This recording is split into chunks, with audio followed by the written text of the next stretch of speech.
welcome back to my channel. Today I have created a Pohela Boishakh look for all my Bengali friends. So Pohela Boishakh is the Bengali New Year. All Bengalis celebrated every year on April 14th, and it's knocking at the door. So I thought I should suggest a look for everyone. You guys can follow my steps and can achieve this look. Definitely you guys can change eyeshadow color based on your sari. Right now I'm wearing, it's a multicolor sari, so that's why mine has a little red, and definitely some shimmer is needed, and I'm wearing a beautiful flower. So let's get started, and don't forget to like this video, share it, and subscribe to my channel. And if you guys want to see how I've created this look, then please keep watching.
Thank you so much for watching this video. If you guys liked it, don't forget to like this video, share it, and subscribe to my channel.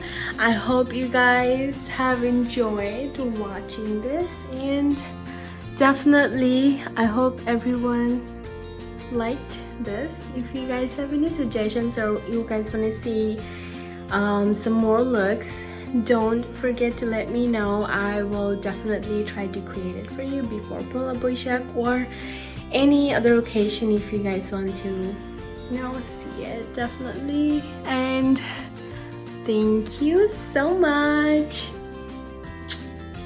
Bye bye. Take care, guys.